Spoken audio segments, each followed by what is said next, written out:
This is the Right Guys podcast, where we break down Joe Biden's border security lies one at a time. And now your host, Max McGuire. Welcome back, everyone, to the Right Guys podcast. My name is Max McGuire. Mr. Producer Josh is out today, so he's doing well. He just had something he has to take care of. So solo today, and we got a lot to talk about today. Was going to do another episode about the Donald Trump trial, and I still can't wrap my head around how someone can pay a lawyer for a legal expense, call it a legal expense, and get 34 felony counts. I don't get it. I still can't understand how the lawyer can breach attorney-client confidentiality and basically pin everything that he recommended his client do on the client. That's wild. And the lawyer admits under oath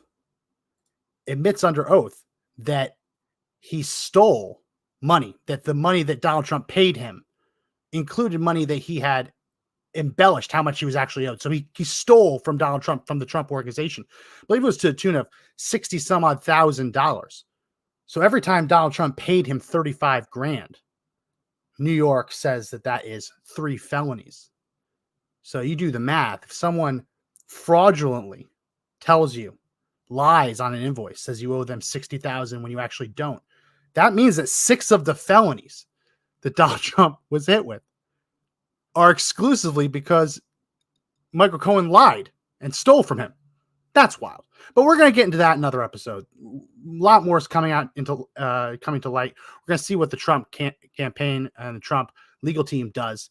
They have a little bit more than a week to file the first notices of appeal. I believe they are going to do that. They've said they are going to do that. So we'll keep covering that as more comes out. But yesterday, we had something pretty remarkable from the Biden White House. We had an executive order that was not written by Joe Biden, very clearly not written by Joe Biden, in which he proclaims that he is securing the border after 3.5 years of shouting until he's blue in the face that there is no border crisis. And then for the last 6 to 12 months, proclaiming that he doesn't have even if there was a crisis, he doesn't have the power to fix it. Now here we are at the very end of this lie, him proclaiming, oh, look, I just found the power to fix it and it's fixed. But if you go through the detail, the minutia, you'll see pretty clearly that this does not fix anything. In fact, if you actually look at what's going on and what's been put in the subsequent memo that was sent out to all Border Patrol agents and DHS officials, this actually could make it a lot worse. So we're going to get into that. Before we do, everyone, hit that subscribe button. Give us a thumbs up, like, comment it, whether you're watching on Twitter, X, YouTube, Rumble. Give us a thumbs up, give us a like, give us a comment. Help us reach more people, and subscribe to the podcast if you haven't already. And if you haven't already, check out my book, Salient Topic, Conservatives' Guide to Winning Every Immigration Argument. It released this year, very timely. Lots that we're going to talk about is in my book. And I'm not saying you should buy it just because it's my book and I think I did a really good job. You buy this book, you read this book, when you see this executive order, immediately you understand what's bullshit about it. Right? Immediately you see, oh, wow, he's full of crap. You see, it's hidden within this executive order. The average person who doesn't know about immigration law, doesn't know about the history of border security, immigration enforcement, they look at this and say, oh, wow, it's an executive order to secure the border. Specifically, it is a proclamation on securing the border. Surely that must secure the border. But when you get into the minutia, it becomes very clear this will do anything but. And one of the examples that I talk about at length in my book, it's a very long book. It's just shy of 500 pages. Lots of footnotes, lots of sources. One of the things we talk about is this power within the U.S. Code. And it is a power that presidents often cite when they find the political need to shut down the border. Just real quick, just find where this is. Here we go. And the specific part I'm talking about is Section 212F of the Immigration and Nationality Act. If that sounds familiar, it should. That is the part of U.S. immigration law that Donald Trump used to shut down immigration from Middle Eastern countries. What Joe Biden calls the Muslim ban, which in reality it wasn't, because North Korea was included on the list, and not every Muslim country, Muslim majority country, or even Muslim plurality country was on the list. What Donald Trump did is he took an old list that had been generated by the Obama administration as the list of countries where we can't really just trust them to vet their citizens, to give us all the information that we need to vet their citizens. So we're not going to make it easy for them to come to the United States. That was the policy of the Bush administration, of the Obama administration.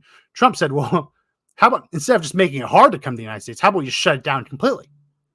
That was declared to be a quote unquote Muslim ban. So what Section 212F of the Immigration and Nationality Act says, and if you read my book, you've learned this, you've read this. If you watch the show, you've heard this. This gives the president the power to shut down the border and bar from entry any illegal alien or any class of illegal aliens that he deems would be detrimental to the interests of the United States. And you can see right here in Joe Biden's executive order, he has to call on that power. It's a power he's always had. He didn't want to use it because, again, this is the same exact power that Donald Trump used to shut down immigration from a number of Middle Eastern countries until the security was worked out, until we could actually be sure of who was coming into the country from them. So he says, this proclamation, the entry into the United States of persons described in Section 1 of this proclamation under circumstances described in Section 2 of this proclamation would be detrimental to the interests of the United States, and that their entry should be subject to certain restrictions, limitations, and exceptions. So if this was a Republican doing this executive order, what the Democrats would say is this is a Hispanic ban. Right? This is the same statutory authority that Donald Trump cited to restrict immigration into the United States. They called it a Muslim ban. Why isn't this a Hispanic ban? If that's the logic, if you target an entire class of aliens, of illegal aliens, and say you would hurt America if you come in, well, by their logic, this is a Hispanic ban. This is a Hispanic ban. So we're going to go through this, and it's really not a ban because there are so many exceptions. When you read this, he says, instead of just saying, he very easily could have said, I've determined all illegal immigrants are against the interests of the United States. None of them can come in, right? If you don't come in legally, it hurts the United States. That's a really easy thing to say. It's a really logical thing to say. And frankly, I'm shocked that more presidents haven't done that. But you see, he says the class of illegal aliens that he's deemed to be detrimental to the United States are the people described in Section 1 under the circumstances described in Section 2. So let's read this. Let's figure out what this is. What is the, who are these people? And in what circumstances are they barred from entry into the United States? So Section 1 talks about who they are. It's anyone who crosses the border illegally after midnight going into June 5th. That's today. Well, what circumstances? What circumstances? It's been widely reported that this would shut down the border after 2,500 illegal aliens cross a day. That's not exactly true. What this would do is it would require the Department of Homeland Security to keep track. And if the number of illegal aliens apprehended by Border Patrol in a 7-day period exceeds 2,500 a day, then they have to shut down. Can't allow entries. Well, that's actually not true, because it wouldn't apply to illegal aliens who walk up to ports of entry and say, oh, I downloaded your app and I want to come in. They'd be allowed in. It wouldn't apply to the foreigners that the Biden administration is actually sending chartered planes to other countries to bring them here. Wouldn't apply to them. Wouldn't apply to gotaways. As we walk through this, I think we're going to see a shift in how illegal aliens, illegal immigrants are crossing the border. You look at the Bush administration, there was an incentive, especially if you were from Mexico, there was an incentive to run away from Border Patrol agents. Under Obama and under Biden, that shifted. All of a sudden, as long as you weren't from Mexico, because the rules are different for people from Mexico, as long as you weren't from Mexico, you actually had an incentive to be caught by Border Patrol, because then you could claim asylum, even if it's not true, even if you're not really being persecuted, you could claim asylum and get released.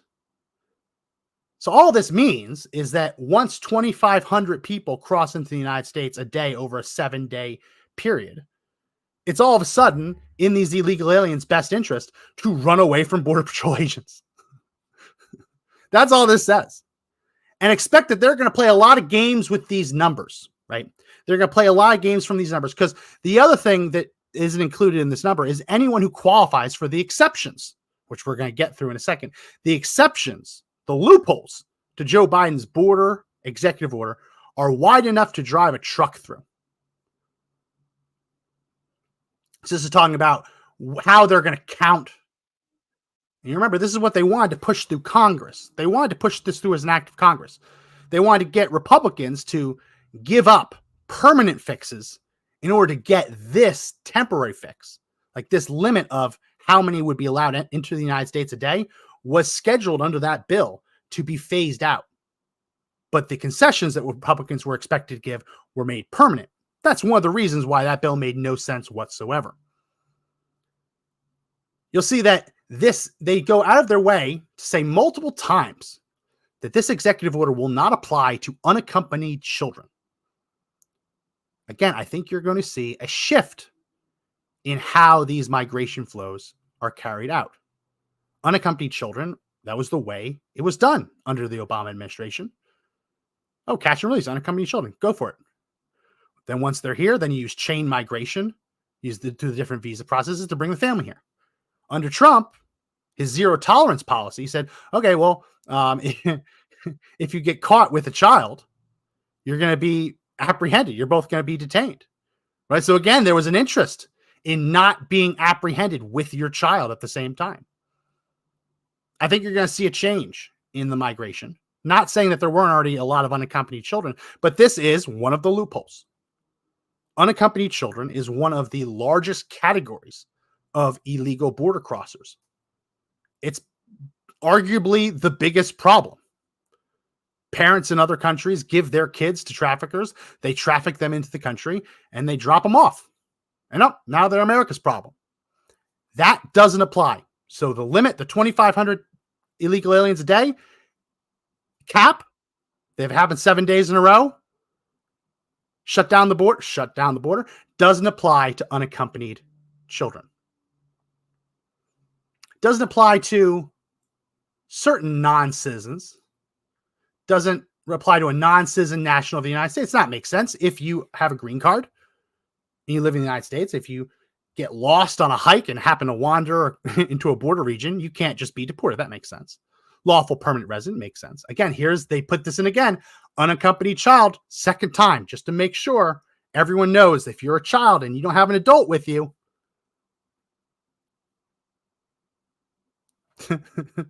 Exception, right? When Biden says we're not gonna separate the kids from the parents, what that meant was if you showed up to the border with a child and pretended that child was yours, they weren't going to arrest the parent.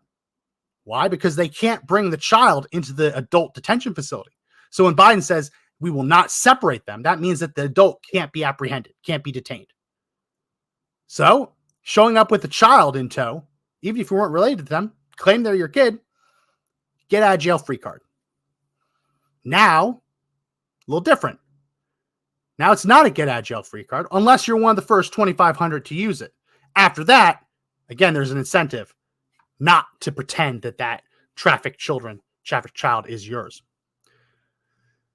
The exception applies to any non-citizen who's determined to be a victim of a severe form of trafficking in persons. This is the kind of thing that sounds like it makes a lot of sense. If they're bringing slaves across the border, like bona fide slaves, it doesn't make sense to deport those people back to the country where there are people who had basically enslaved them. That makes sense.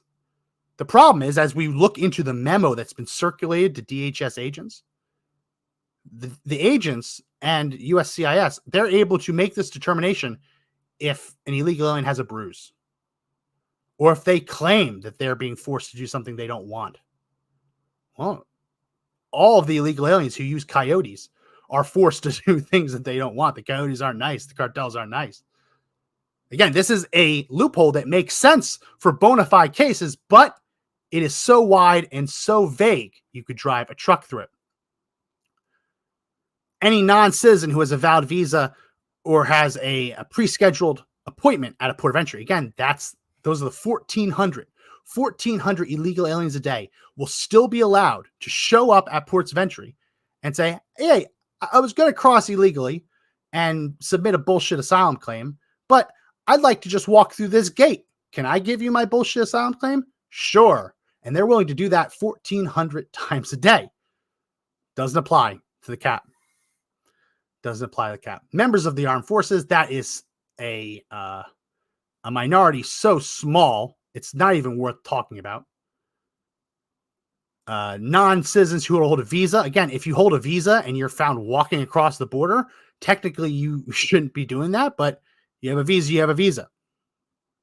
Non-citizens traveling pursuant to the visa waiver program. Again, you're allowed to enter the United States, just didn't do it technically correct. That's a far cry from the people who are crossing illegally and then trying to game the system to stay.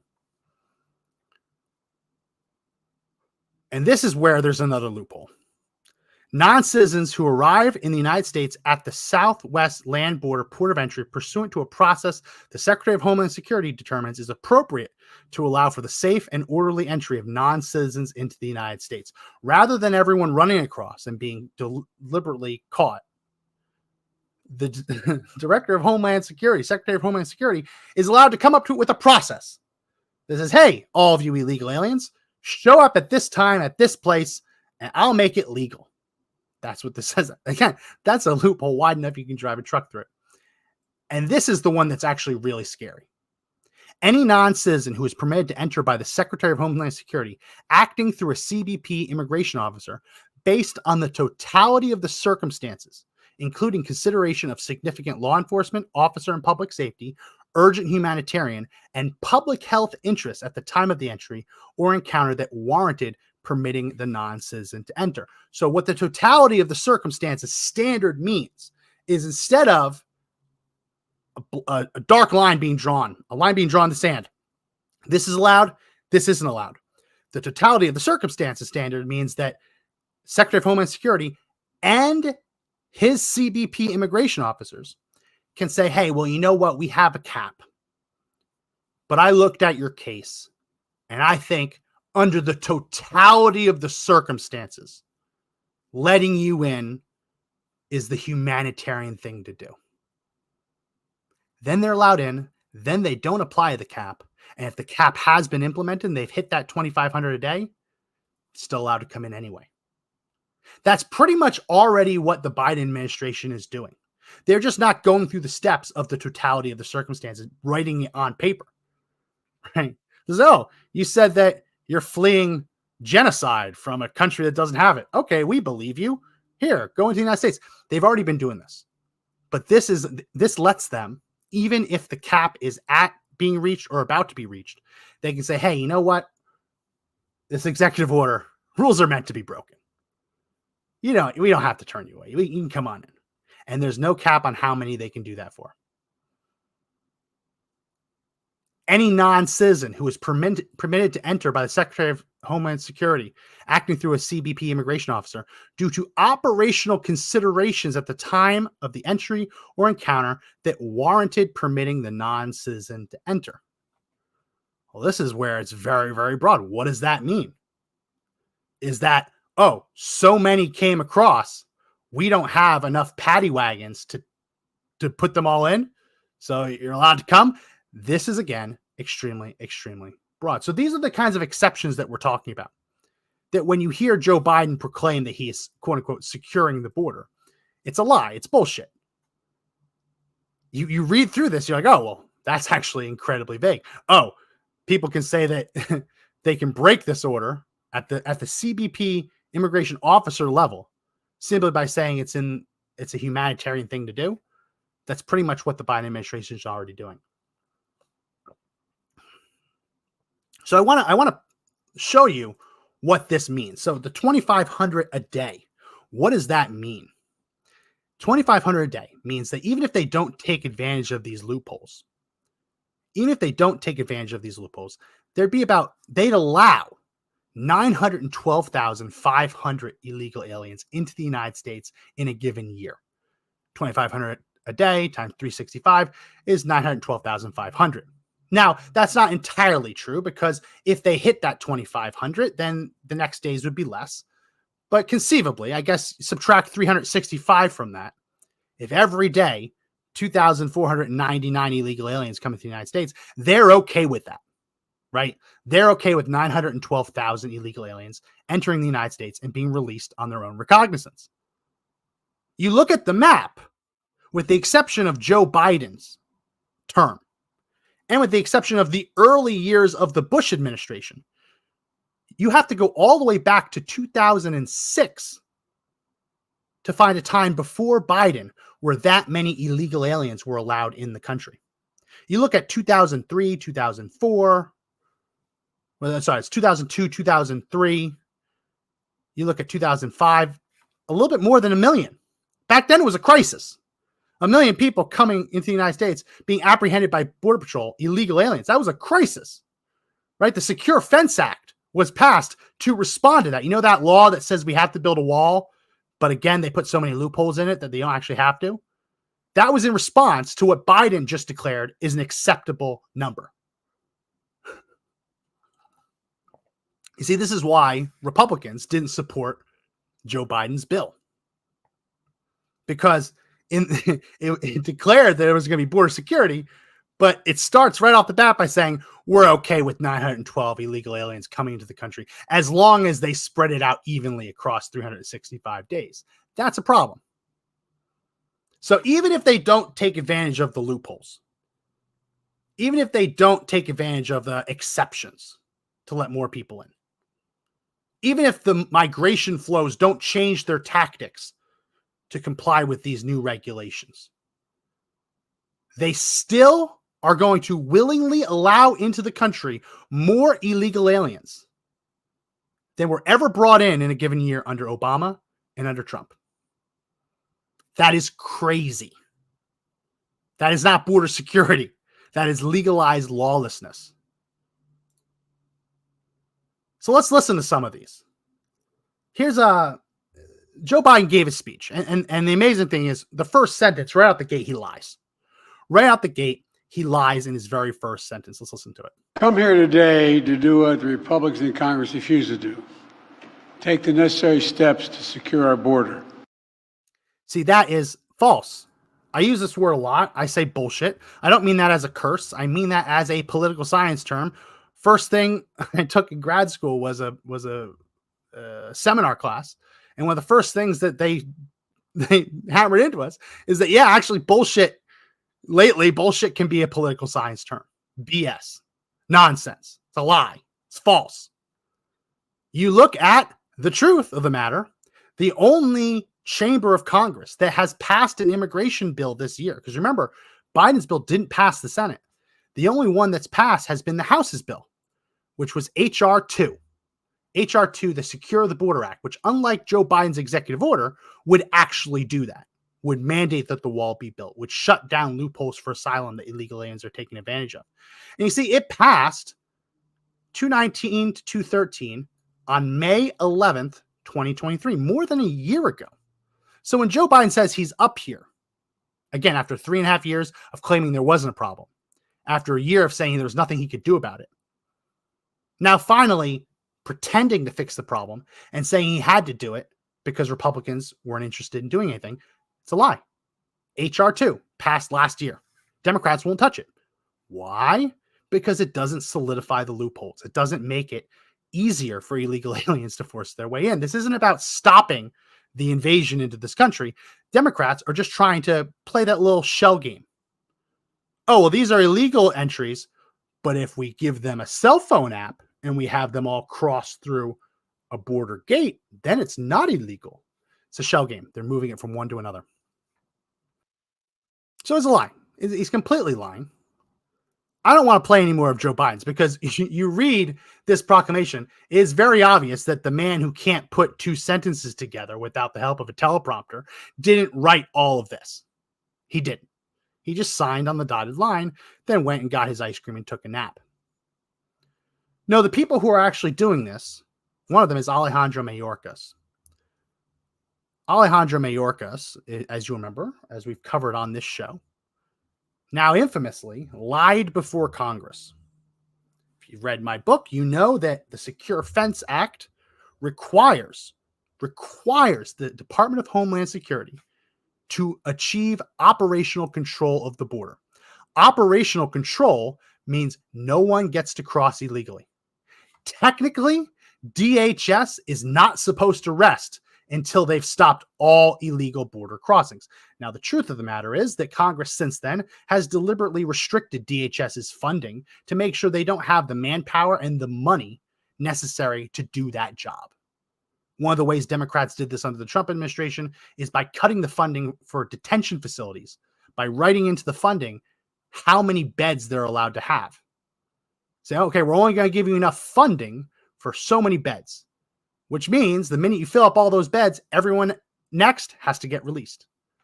It's craziness. But here you have Alejandro Mayorkas being asked under oath before Congress to his face, do you have operational control? By Chip Roy. Alejandro Mayorkas says yes. Congressman Roy then says, reads him the definition, asks him again, are you sure you want to say this? And Mayorkas again said yes, lied under oath. Here's the clip. Testify under oath right now. Do we have operational control? Yes or no? Yes, we do. And we have operational control of the borders. Yes, we do. And Congressman, we are working to. Listen, what operational control defined. In this section, the term operational control means the prevention of all unlawful entries into the United States, including entries by terrorists, other unlawful aliens, instruments of terrorism, narcotics, and other contraband. Do you stand behind your testimony that we have operational control in light of this definition? And Congressman, I think the He lied. He lied. Have you stopped all illegal border crossings? He under oath said, yes, we've done that. Very obviously, no, they haven't done that. And in fairness, other administrations haven't either. But as I mentioned, specifically, they haven't done that because Congress has pulled the rug out from under them, cut the legs out from under them to make sure that they didn't have the manpower and the resources to achieve that goal. It's why when you look at the Secure Fence Act that passed in the mid-2000s, Nancy Pelosi voted for it, Hillary Clinton voted for it, Barack Obama voted for it, Joe Biden voted for it. They voted for it because they understood they were never going to fund it. They voted for, yeah, let's build a wall. But then a couple months later, when it came time to fund the wall, they voted, no, let's not do that. So they got their little press conference that we worked on border security and then proceeded to pull the rug out from under it. So he said, hey, operational control, it's a complete lie. He lied. He lied. So here's Mayorkas doing the rounds on the different talk shows, talking about Joe Biden's executive order and laying out the exceptions. One of the ones I talked about was the unaccompanied minor exception. And he got into a little bit of a testy exchange on Fox. Let's listen to it. Understand, Secretary, there are a number of exemptions for this, including, unaccompanied children. And isn't that a green light for drug cartels to take advantage of that? And, the whole purpose of this, it sort of blows up in your face. Oh, absolutely not. But who's going to watch those unaccompanied children? If they are allowed in, you don't ship them back, you don't do anything like that. So where do they go? Neil, we deal with unaccompanied children in a humanitarian way, adhering to our values. He's missing the question, and deliberately missing the question. When these illegal alien kids are with these coyotes are just the traffickers who are going to get them across the border. Right now, the way the coyotes operate is to say, okay, families, give me money. I'll bring you and your kids across. Biden won't detain both of you together, so he'll have to release you. What the coyotes are going to say now to these foreign families is say, hey, we can't bring both of you together all at once. So give us your kids will cross the border, and then we'll leave them in an area where we know Border Patrol frequents, so that when Border Patrol gets there, they are unaccompanied kids. Then they can go to whatever family member you claim to have in the United States, exactly where they were going to go anyway. And once they're there, they can file the paperwork, get the asylum claim going, and use their asylum status to bring the families in with them afterward. It's called chain migration. So it just makes it longer. It just means they can't cross together. Yeah, of course they're going to take advantage of this. I would expect, being that it's June 5th, I would expect that this next month, when DHS finally releases the apprehension numbers for June 2024, I think that they're going to be through the roof for unaccompanied minors. Of course they're going to take advantage of it. Of course they're going to take advantage of it. And here's Mayorkas saying that, oh, even with all the caps, as I said, they're still going to let 1,400 in every day that don't count towards the cap, as long as they download a phone app and get a place and time where they can cross into the United States and game our system. 1,400 people who have made appointments through our CBP One app will be able to seek asylum in the United States through our ports of entry.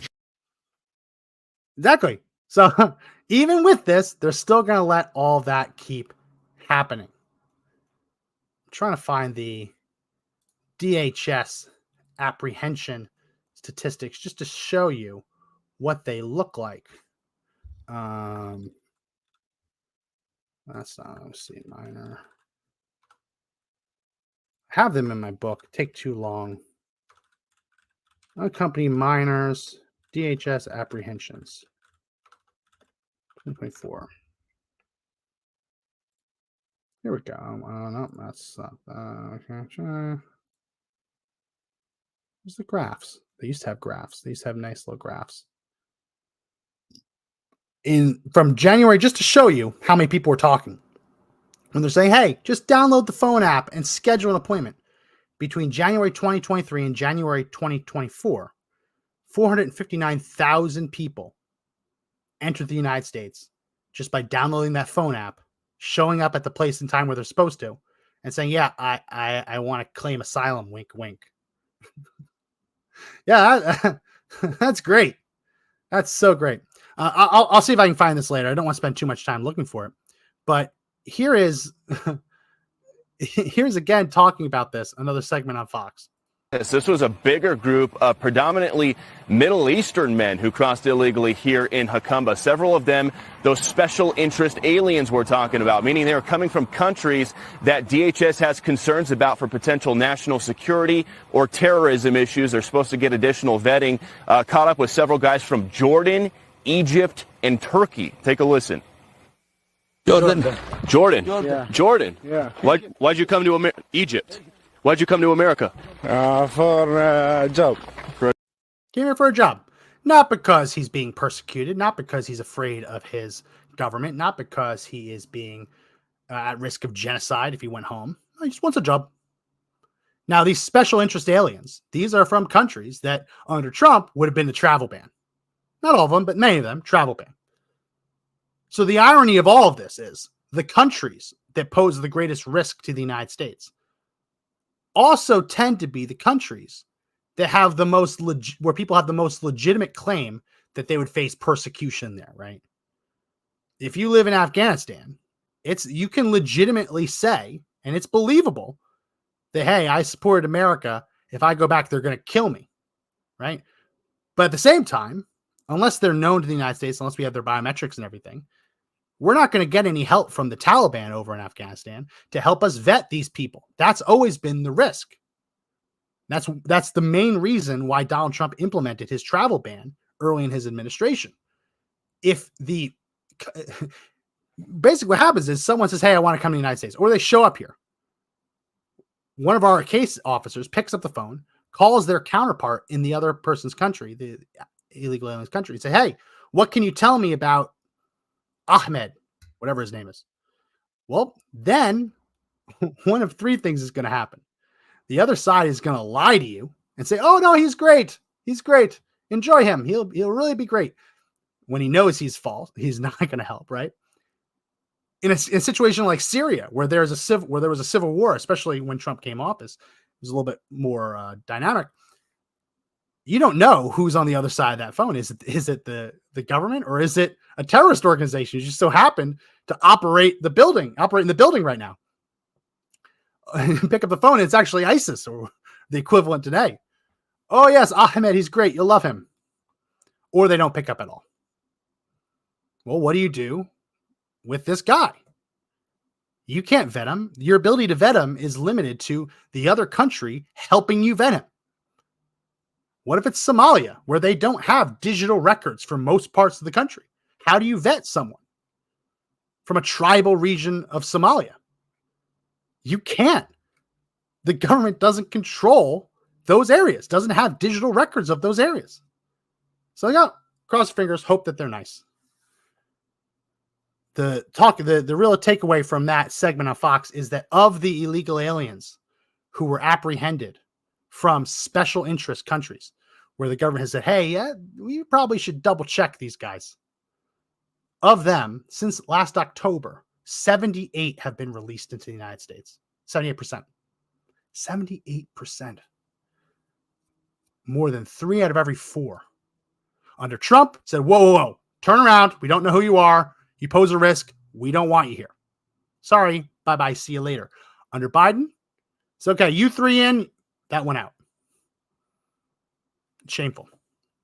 It's absolutely shameful. But that's what it means to that's what the Biden securing the border plan means. And you'll remember, we wouldn't be in this situation if Joe Biden hadn't rescinded all of Donald Trump's border executive orders and policies. Right? Joe Biden for months has said, I don't have the power to do this. I don't have the power to do this. I can't fix it. I can't fix it. The only reason this has happened is because he undid what Donald Trump did. And if you remember, early on in the Biden administration, Alejandro Mayorkas was doing the rounds on cable talk shows bragging about it.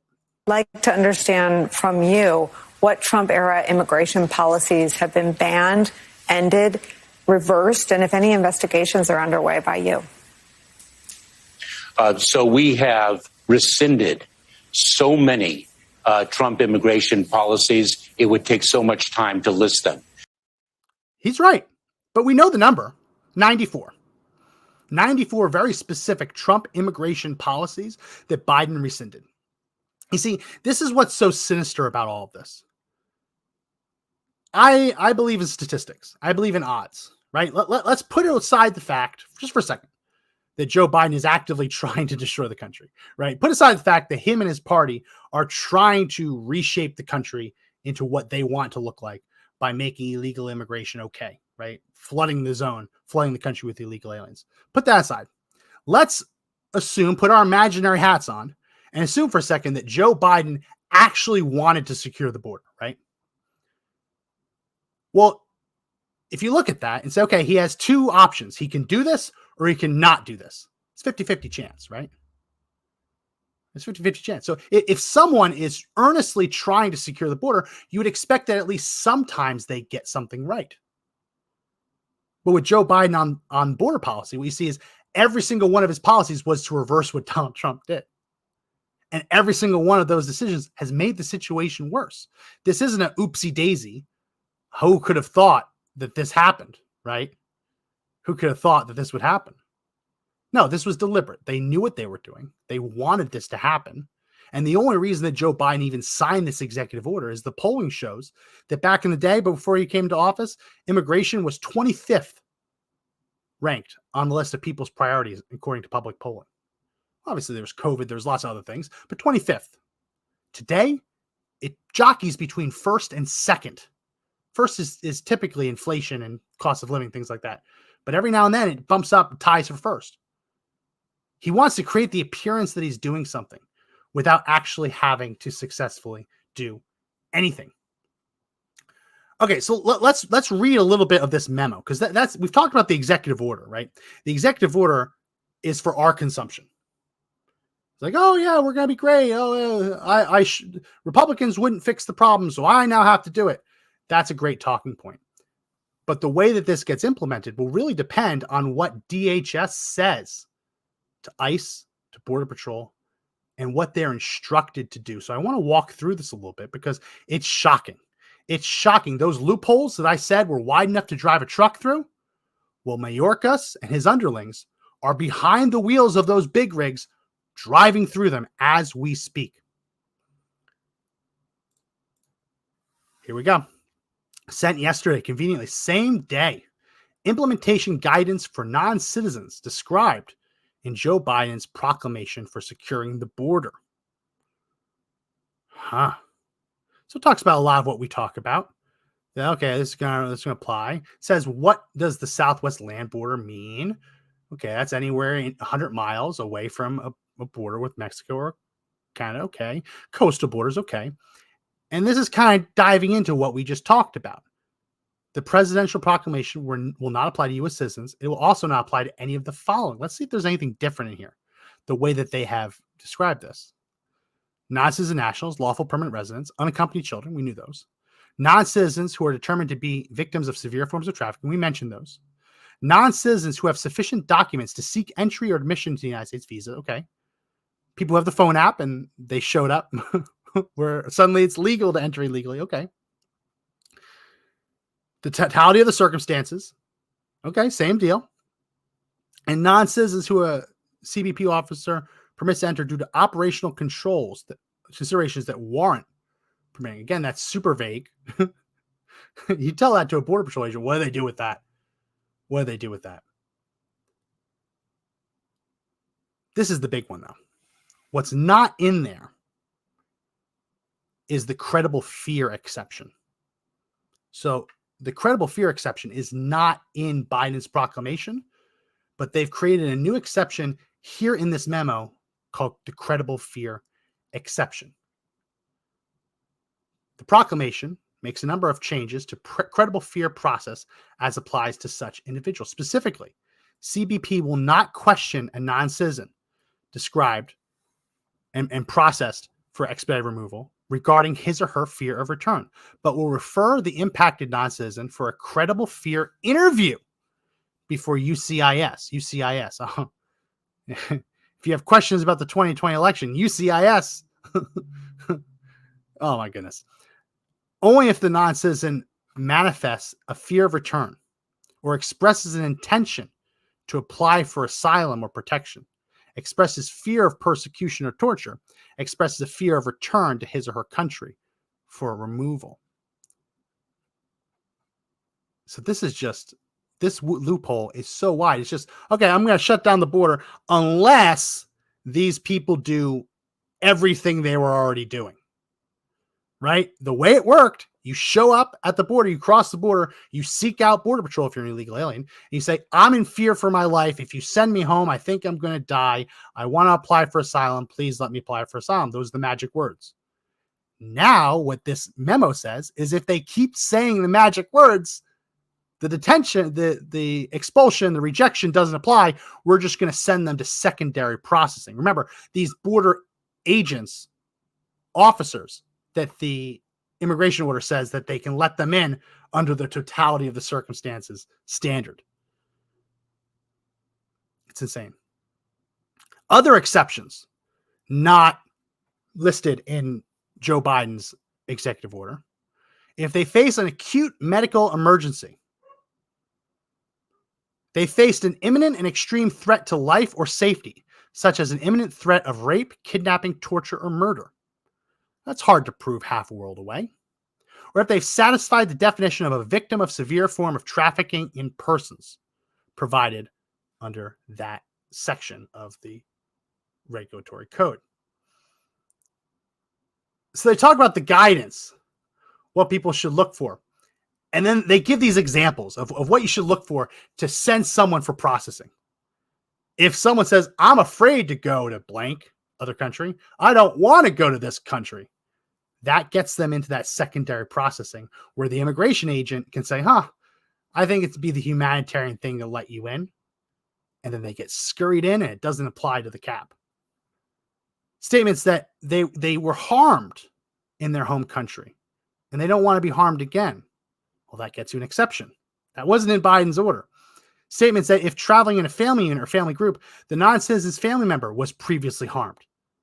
So this is what I'm talking about, the chain migration, the stickiness of it, of how many degrees of separation away from someone do you have to be to get in if they're claiming asylum. So if you're in a big family unit, 10 people, oh yeah, we're all a family. This guy's going to get persecuted. You got to let us all in. This is crazy. Evidence of physical injury. So if someone comes up bruised, that is suddenly can be seen as evidence that they have a credible fear of return. Obviously, if we send them back, they're going to get more bruised. Insane. Evidence of self-harm. If someone shows up to the border with evidence of self-harm, they say, whoa, if we send them back to their country, they might hurt themselves again. We got to kick them in. We got to care for them. We got to pay all their bills. It's just the right thing to do. That's the Biden way. Non-verbal actions that might indicate fear. So they don't even need to say they're in fear of return. If they are trembling, shaking, if they have changes in their tone of voice, incoherent speech patterns, panic attacks, or unusual level of silence. So previously, they had to say the magic word.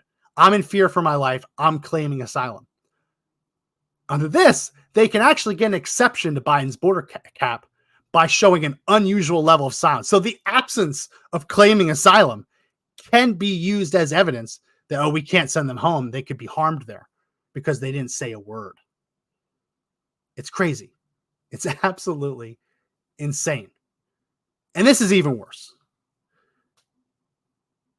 ICE facilities, Homeland Security facilities, Border Patrol facilities, as part of Biden's presidential proclamation, must now put up new signs in their detention and holding facilities, informing the illegal aliens detained there of ways that they can get one of the exceptions.